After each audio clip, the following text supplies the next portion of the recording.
Shalom kekasih Kristus, senang kita dapat berjumpa kembali. Saya berharap kita semua dalam keadaan sehat, bahagia, dan penuh sukacita. Para pendengar renungan melekat dalam Tuhan, mari kita semakin mengenal kemanusiaan Yesus, agar iman kita semakin berakar kuat dan menghasilkan buah bagi kemuliaan Tuhan. Mari kita berdoa. Tuhan Yesus, kami sangat mengasihi Engkau. Maka dari itu, kami mohon kepadamu agar Engkau terus berbicara untuk kami melalui firman-Mu dalam renungan ini, sehingga kami dibawa menjadi lebih dewasa di dalam Engkau. Dalam kedewasaan inilah kami semakin kuat, bahkan semakin menghasilkan buah-buah yang menyenangkan Engkau. Tuhan, kami rindu lewat kebenaran firman ini juga membawa kami semakin mengerti dan semakin mengenal arti daripada penjelmaan-Mu sebagai manusia di dunia. Tuhan, kami percaya bahwa semua yang Tuhan kerjakan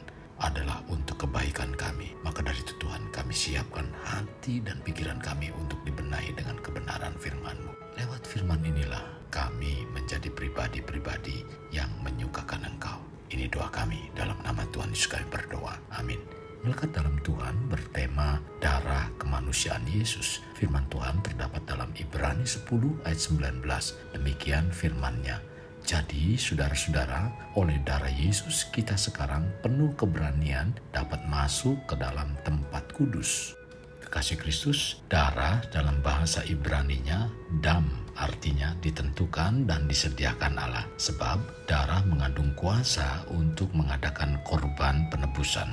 Tuhan memberikan gambaran tentang pentingnya darah bagi keselamatan, yaitu ketika Adam dan Hawa jatuh dalam dosa.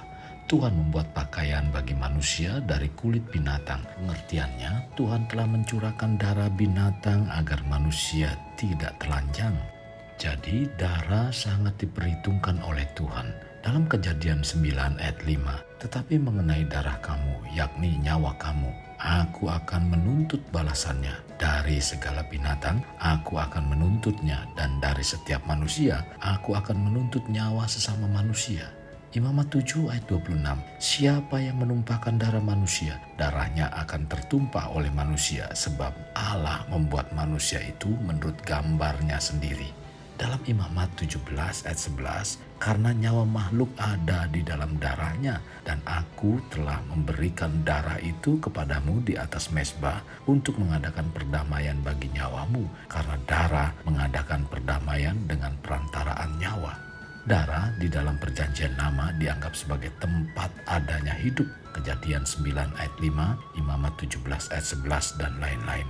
Oleh karena hidup adalah milik Allah, maka penggunaan darah dilarang keras. Tercatat dalam 1 Samuel 14 ayat 31 sampai 34. Kejadian 9 ayat 3 dan 4 mengenai tata hukumnya dilihat dalam Imamat 3 ayat 17, Ulangan 12 ayat 23, dan lain-lain. Dari sudut lain dikenal adanya berbagai ritus darah di Israel, yaitu pada waktu memercikan darah pada altar. Darah dinyatakan sebagai milik YHWH atau Yahweh. Darah dipakai untuk mengadakan perdamaian, Ibrani 9 ayat 22, dan mengukuhkan ikatan perjanjian antara YHWH atau Yahweh dengan umatnya. Catat dalam Keluaran 24 ayat 3 sampai 8. Kekasih Kristus, secara biologis darah dan kehidupan memiliki hubungan, sebab tanpa ada darah yang mengalir dalam tubuh, tidak akan ada kehidupan. Tubuh tergantung sepenuhnya pada darah. Telinga yang putus mungkin tidak dapat begitu saja dapat dijahit kembali pada kepala. Tetapi darah tidak begitu saja dialirkan kembali ke tubuh kita sesudah ia dikeluarkan selama 10 jam. Kecuali dengan perlakuan khusus. Darah menurun keadaannya segera sesudah keluar dari tubuh. Berbicara tentang darah, dari manakah darah itu berasal? Dari ayah. Sel telur dalam seorang wanita tidak mengandung darah. Golongan darah seorang bayi ditentukan oleh kode genetik ketika sel telur itu dibuahi. Darah bayi tidak pernah tercampur dengan darah ibunya selama ia berada dalam kandungan. Aliran darah mereka terpisah. Seorang wanita dapat memiliki golongan darah RH positif dan bayinya RH negatif. Seorang bayi dapat saja memiliki golongan darah yang berbeda dari kedua orang tuanya. Darah ibu memelihara janin melalui plasenta, tetapi darahnya tidak dapat memasuki urat nadi si bayi. Dalam pola pikir yang berdasarkan kajian secara sistematik tentang proses dan pembuatan yang mengandung makna, dosa itu adalah hutang. Maka pengampunan dosa menurut pola pikir orang Yahudi itu ibarat seorang yang punya hutang tetapi dianggap lunas. Dan menurut Taurat, segala sesuatu disucikan dengan darah, dalam bahasa Ibraninya dam. Tanpa darah tidak ada pengampunan, tertulis dalam Ibrani 9 ayat 22. Dan hampir segala sesuatu disucikan menurut hukum Taurat dengan darah, dan tanpa penumpahan darah tidak ada pengampunan. Oleh karena itu, Allah menyediakan tubuh dari daging dan darah dan datang ke dalam dunia sebagai manusia untuk menyelamatkan manusia. Ibrani 10 ayat 5 mengatakan, karena itu ketika ia masuk ke dunia, ia berkata, korban dan persembahan tidak engkau kehendaki, tetapi engkau telah menyediakan tubuh bagiku. Bagaimana kita dapat mengetahui dengan pasti bahwa darah Yesus Kristus adalah tebusan yang sempurna? Darah Yesus Kristus tidak pernah tercampur dengan darah Maria, meskipun secara jasmani ia adalah ibu yang melahirkan Yesus Kristus. Yesus Kristus juga tidak pernah menyebut Yusuf sebagai ayahnya. Kelahiran Yesus tidak disebabkan karena hubungan seksual laki-laki dan perempuan, bukan pula percampuran sel telur Maria dengan Roh Allah. Seperti dalam beberapa penafsiran, kode genetik Yesus Kristus ditentukan oleh Roh Kudus. Alkitab menulis bahwa anak yang dikandung Maria adalah Roh Kudus. Darah yang mengalir dalam tubuh Yesus Kristus adalah kudus. Ini adalah darah yang berharga. Dalam Lukas 1 ayat 35 mengatakan, jawab malaikat itu kepadanya, Roh Kudus akan turun atasmu dan kuasa Allah yang maha tinggi akan menaungi engkau. Sebab itu, anak yang akan kau lahirkan itu akan disebut kudus, anak Allah. Gelar kudus ini bukan dalam istilah etika umum, semacam saleh, bersih, takut akan Allah, dekat dengan Allah, dan lain-lain.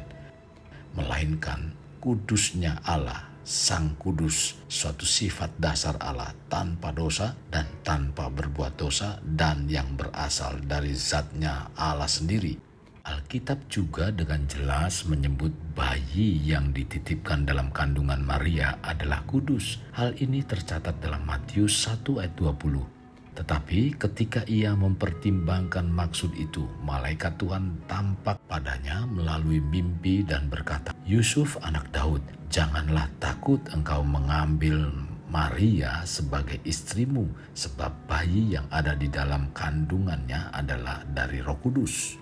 Lebih jauh, Sang Kudus sebagai pusat kekudusan juga mampu dan siap menguduskan orang-orang. Mulai dari Maria ibunya. Maria menjadi kudus karena mengandung bayi dari Sang Kudus dan juga pengudusan bagi orang-orang yang dengan sepenuh hatinya meminta pengampunan kepadanya. Gelar dengan hakikat ini tidak pernah bisa disandangkan kepada manusia. Hanya Tuhanlah yang kudus dari dirinya. Dan tak satu pun manusia itu kudus. Kekudusan manusia hanyalah diperoleh dalam batas-batas tertentu. Maria bagaimanapun mewarisi gen Adam yang sudah cemar itu. Dan inkarnasi Allah hanya pada Yesus Kristus. Dan peristiwa inkarnasi hanya berlangsung satu kali saja. Pernyataan ini bukan melecehkan sosok Maria. Perawan Maria adalah kudus. Itu jelas. Sebab dia menerima pengudusan dari Allah. Sebab dia perempuan satu-satunya yang terpilih sebagai ibu bagi Allah yang inkarnasi. Penting untuk diingat oleh setiap orang yang percaya pada Yesus bahwa darah kemanusiaan Yesus adalah darah yang tidak terindikasi dan memiliki gen dari manusia siapapun di dunia ini. Kekasih Kristus, mari bawa hidup kita untuk menjadi pribadi yang dapat memerdekakan orang dari belenggu kehidupan. Layaknya terang yang menerangi kegelapan. Karena itulah yang Tuhan inginkan pada kita sebagai warga kerajaan Allah. Mari kita berdoa. Tuhan, terima kasih buat kesempatan yang indah pada hari ini, di mana renungan firman-Mu membawa kami untuk mengenal tentang darah yang luar biasa yang diberikan, yang dicurahkan oleh Engkau melalui kayu salib. Tuhan, lewat darah inilah kami dapat dibenarkan. Lewat darah ini pula kami dikuduskan. Bahkan darah dari dirimu adalah darah yang kudus, yaitu tidak ada gen dari manusia manapun yang terjadi dalam darah-Mu Tuhan. Kami bersyukur kami mengenal kebenaran firman ini. Maka dari itu Tuhan, bawa hati dan iman kami untuk semakin kuat dan mempercayai bahwa Engkau sungguh adalah Allah, Engkau adalah Tuhan dan Juru Selamat dalam kehidupan kami. Terima kasih Tuhan Yesus. Ini doa dan permohonan kami dalam nama Tuhan Yesus kami berdoa. Amin. Kasih Kristus, mari kita akhiri dengan mengendahkan kedua tangan kita. Terimalah anugerah berkat dari Allah Bapa, kasih sayang daripada Yesus Kristus dan persekutuan dengan Roh Kudus yang memberkati, melindungi, dan menyinari engkau dengan wajah-Nya, serta memberi engkau kasih karunia di mana Tuhan menghadapkan wajah-Nya kepadamu dan memberi engkau damai sejahtera. Tuhan juga mencurahkan berkat secara rohani, berkat secara jasmani, dan berkat secara ekonomi, di mana berkat Abraham, berkat Ishak, berkat Yakub dicurahkan dan dilimpahkan dari saat sekarang sampai Maranatha tiba dalam nama Tuhan Yesus. Amin. Sampai jumpa di renungan berikutnya. Tuhan Yesus memberkati. Jangan lupa like, share, dan subscribe.